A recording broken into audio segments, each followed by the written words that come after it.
નમસ્કાર વિદ્યાર્થી મિત્રો, ધોરણ 7 વિષય ગણિત બીજું ચેપ્ટર અપૂર્ણાંક અને દશાંશ સંખ્યાઓ. આપણે એના સરવાળા જોયા, બાદબાકી જોઈ, ગુણાકાર જોયા. હવે આપણે દશાંશ સંખ્યા વિશે સમજીએ. એના પહેલાં આપણે ભાગાકારનું થોડું રિવિઝન કરી લઈએ. અપૂર્ણાંકનો પૂર્ણ સંખ્યા વડે ભાગાકાર કરવા માટે અપૂર્ણાંકને પૂર્ણ સંખ્યાના વ્યસ્ત વડે ગુણવામાં આવે છે. હવે આપણે જોયું હતું કે અપૂર્ણાંક છે એનો ભાગાકાર પૂર્ણ સંખ્યા થઈ. તો પૂર્ણ સંખ્યા વડે ભાગાકાર કરવા માટે અપૂર્ણાંકનો ગુણાકાર પૂર્ણ સંખ્યાની વ્યસ્ત સાથે કરવામાં આવે. અહીં આગળ મેં બેનો વ્યસ્ત એક દૃત્યાંશ શું કામ લખ્યો મિત્રો? તો અહીં કંઈ નથી, એનો મતલબ એક થઈ જાય. અને આનો વ્યસ્ત શું થઈ જાય? અંશની સંખ્યા છેદ અને છેદની સંખ્યા અંશમાં, એટલે આ બંનેનો વ્યસ્ત થઈ ગયો, આનો વ્યસ્ત થઈ ગયો. અને આ સંખ્યા તો એમ જ અપૂર્ણાંક, એનો ગુણાકાર કરવાનો વ્યસ્ત વડે. એટલે 3 એકા 3 અને 4 દુ 8. પછી શું છે? એક અપૂર્ણાંકનો બીજા અપૂર્ણાંક વડે ભાગાકાર કરવા માટે અપૂર્ણાંકને બીજા અપૂર્ણાંકના વ્યસ્ત વડે ગુણવામાં આવે છે. હવે આ એક અપૂર્ણાંક છે, એનો ભાગાકાર બીજા અપૂર્ણાંક સાથે શું કરવાનો? એક અપૂર્ણાંકનો ગુણાકાર બીજા અપૂર્ણાંકના વ્યસ્ત સાથે કરવાનો. એટલે જે બીજી સંખ્યા હોય એનો શું કરી દેવાનો? વ્યસ્ત. એટલે 3/4 છે તો 4/3 થઈ ગયું. તો હવે એ બંનેનો ગુણાકાર કર્યો 8/15. આ રીતે તમને કોઈક બીજા વિગતવાળા દાખલા પણ પૂછાઈ શકે. કે ધારો કે કોઈ કે આ ક્લાસરૂમમાં કે તમારી પાસે આટલી ચોપડીઓ છે, તો એ તમને એમ કહી દે કે આટલું ભાગનું તમે વાંચ્યું, કે આટલા કલાક વાંચ્યું હોય, તો પછી આટલા કલાકના કેટલા, એ રીતે વિગતમાં પૂછે તો બી ભાગાકાર ગુણાકાર તો એ જ રીતે જે રીત છે એ જ થવાના છે. હવે એવું પૂછ્યું એ પૂર્ણ સંખ્યાનો અપૂર્ણાંક વડે ભાગાકાર કરવા માટે પૂર્ણ સંખ્યાને અપૂર્ણાંકના વ્યસ્ત વડે. અહીં શું હતું? પૂર્ણ સંખ્યા પછી હતી એટલે આપણે પૂર્ણ સંખ્યાનો વ્યસ્ત કર્યો હતો. અહીં પૂર્ણ સંખ્યા પહેલાં છે એટલે અપૂર્ણાંકનો વ્યસ્ત કર્યો, એટલે 5/4 તો 4/5 થઈ જશે. ગુણાકાર થઈ ગયો પૂર્ણ સંખ્યા વડે. તો 3 ચોક 12 અને 5 એકા કંઈ નથી એટલે 1 ગણી લેવાના, એટલે 5 એકા 5. 12/5 અશુદ્ધ અપૂર્ણાંક, એને મિશ્રમાં ફેરવવું હોય તો 5 એકા 5, 5 દુ 10, 5 તરી 15, 12 કરતાં વધી ગયા એટલે 5 1, 5 દુ 10 અને એનામાં કેટલા ઉમેરીએ તો 12 થાય તો 2. જો મિત્રો તમને આ રીતે ના આવડે તો હજી એક વખત શીખવાડ્યું કે આ જે સંખ્યા હોય એને 5 વડે છેદની સંખ્યા વડે ભાગી દેવાના. 5 એકા 5, 5 દુ 10, ભાગ ચાલ્યો 5 દુ 10. 12માંથી 10 જાય તો 2 વધે. જે શેષ હોય ક્યાં લખાય? ઉપર અહીં શેષ લખવાની, અને અહીં જે ભાગ ચાલ્યો એ 2, અને અહીં છેદનો તો છેદ છે જ. દશાંશ સંખ્યાને 10 વડે ગુણતા દશાંશ ચિહ્ન એક દશાંશ સ્થળ જમણી બાજુએ ખસે છે. હવે અહીં દશાંશ સંખ્યા છે, એને 10 વડે ગુણીએ તો એક શું ખસે છે? જમણી બાજુએ. એટલે કે આ બાજુ આવી જશે, એટલે એના પછી શું થઈ ગયું? 3 થઈ ગયું. અને એ રીતે બી ના કરવું હોય તો 3 એને આપણે દશાંશ ચિહ્ન કાઢી નાખીએ તો શું લખીએ? આપણે છેદમાં 10 લખીએ, કેમ કે પોઈન્ટ પછી કેટલી સંખ્યા છે? 1. તો 3/10 લખીએ આપણે આને, અને ગુણ્યા 10 તો છે જ એની જોડે. આ મીંડું ગયું, આ મીંડું ગયું, વધ્યું શું છેલ્લે? 3. જવાબ આવી ગયો 3. હવે દશાંશ સંખ્યાને 100 વડે ગુણતા દશાંશ ચિહ્નના 2 દશાંશ સ્થળ જમણી બાજુએ ખસે છે. એટલે કે 2.1 ગુણ્યા 100, એટલે કે આના પછી 2 મીંડા છે એટલે 2 દશાંશ સ્થળ ખસે. એટલે આ 1 ખસ્યો, એના પછી કંઈ નથી તો 0 મૂકી દીધું એટલે 210. આ રીતે ના કરવું હોય તો 2.1 ને આપણે લખીએ તો 21/10 લખીએ, અને ગુણ્યા 100 છે જ, એટલે મીંડું ગયું. એટલે કેટલા થયા? 21 ગુણ્યા 10. જો 10 હોય, 100 હોય, 1000 હોય, એવી રીતના સંખ્યાને કોઈ બી સંખ્યા વડે ગુણવામાં આવે તો એની એ જ સંખ્યા અને જેટલા મીંડા હોય એ પાછળ મુકાઈ જાય. દશાંશ સંખ્યાને 1000 વડે ગુણતા દશાંશ ચિહ્ન 3 દશાંશ સ્થળ જમણી બાજુએ ખસે છે. એટલે કે 56.3 ગુણ્યા 1000. એટલે કે આ દશાંશ સ્થળ 3, પાછળ સંખ્યા નથી, 2 સંખ્યા, 1 તો ખસ્યું જ, પણ પાછળ 2 સંખ્યા નથી એટલે શું થઈ ગયું? 0 મુકાઈ ગયા.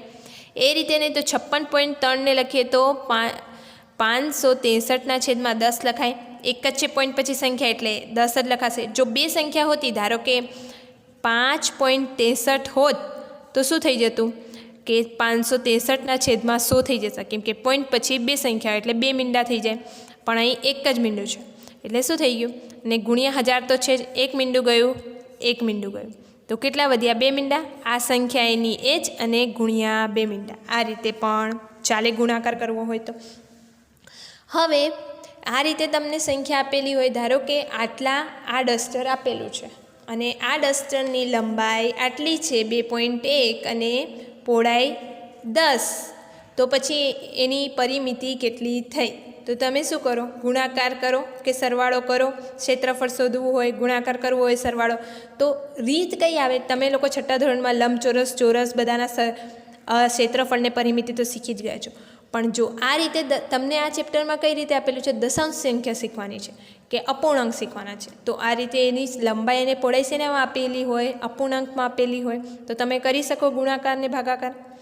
હવે દશાંશ સંખ્યાનો દશાંશ સંખ્યા વડે ગુણાકાર કરવામાં આવે ત્યારે ગુણ્ય અને ગુણકના દશાંશ સ્થળોનો સરવાળો કરી ગુણકફળમાં તેટલા જ દશાંશ સ્થળની આગળ ડાબી બાજુએ દશાંશ ચિહ્ન મૂકવામાં આવે છે. હવે ઉદાહરણ દ્વારા સમજીએ. ધારો કે આ લંબચોરસની લંબાઈ 2.1 છે અને પહોળાઈ 1.5 છે. હવે આની લંબાઈ અને પહોળાઈ આપેલી છે, તો આપણે એનું ક્ષેત્રફળ શોધવાનું છે.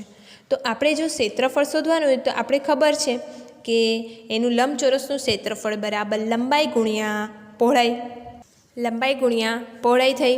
તો હવે આપણે શું કરી દઈએ, લંબાઈ અને પહોળાઈનો ગુણાકાર કરીએ ને મિત્રો, લંબચોરસનું ક્ષેત્રફળ હોય તો ધારો લે, તો આપણે શું કરી દઈએ, અહીં આગળ હવે આ પોઈન્ટમાં સંખ્યા આપેલી છે તો એનો ગુણાકાર કઈ રીતે કરવાનો? હવે તમને 21 અને 15 આપેલા હોય તો તમે છઠ્ઠા ધોરણમાં શીખી ગયા છો, એ પ્રમાણે તમે કરી દો. પરંતુ અહીં શું આપેલું છે, દશાંશ સંખ્યા આપેલી છે. જો પોઈન્ટવાળી સંખ્યા આપેલી હોય તો પહેલાં એ બંનેનો સાદો ગુણાકાર કરી દેવાનો, 21 અને 15નો સાદો ગુણાકાર. અને એ પોઈન્ટ પછી કેટલી સંખ્યા આપેલી છે, અહીં કેટલી સંખ્યા છે, 1. અહીં આગળ પોઈન્ટ પછી એક સંખ્યા, અહીં બી શું છે, પોઈન્ટ પછી એક સંખ્યા. બંનેનો સરવાળો કરીએ, 1 + 1 કેટલા થયા, 2.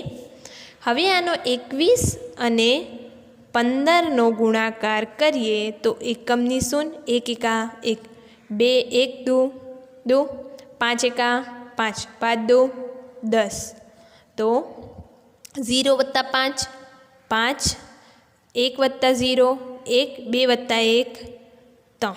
તો જવાબ કેટલો આવ્યો, 315. પછી આ જે પોઈન્ટ હતા એ પોઈન્ટ તો પાછા મૂકવા પડે, તો આ બંનેમાં જે પોઈન્ટ હોય છે એ પોઈન્ટનો આપણે શું કરી દેવાનો, સરવાળો.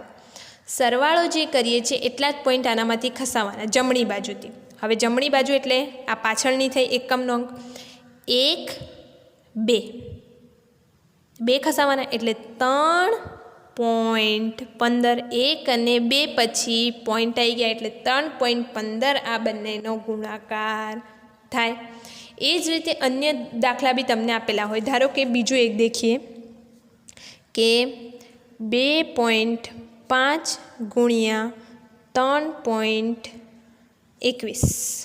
હવે આ બંનેનો ગુણાકાર શું કરી દેવાનો, 321 આપણે કરીએ, 25 ગુણ્યા 321 ના થાય, જે મોટી સંખ્યા હોય એટલે પહેલાં તો 321 ગુણ્યા 25, તો એકમની શૂન્ય, 2 × 2, 2 2 4, 3 2 6.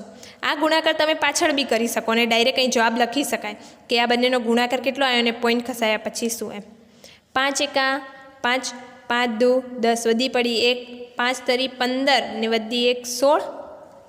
બંનેનો સરવાળો 0 + 5 5, 2 + 0 2, 4 + 6 10, વધી પડી 1, 6 ને 1 7, 7 ને 1 8.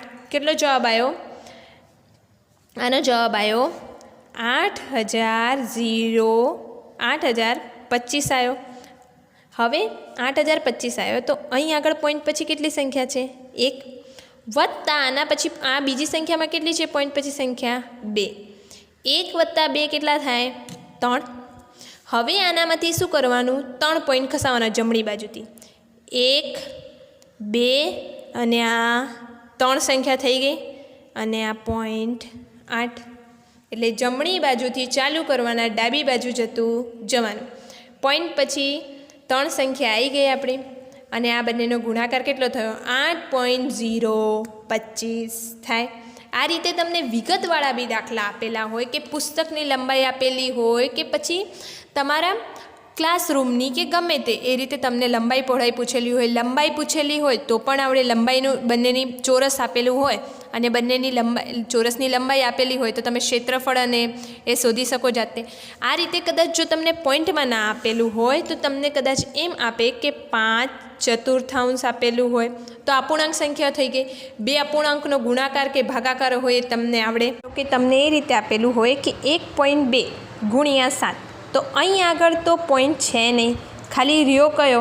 આ એક જ પોઈન્ટ. 1.2 પછી પોઈન્ટ પછી કેટલી સંખ્યા છે? એક જ છે. અહીં તો છે જ નહીં, આ એક જ સંખ્યા છે. તો શું કરવાનું? સાદા સ્વરૂપમાં એનો પહેલાં ગુણાકાર 12 × 7 તો 12 × 7 84. હવે કેટલા પોઈન્ટ છે? પોઈન્ટ પછી એક જ સંખ્યા છે તો એક જ પોઈન્ટ ખસાવવાનો એટલે 8.4 થઈ જાય.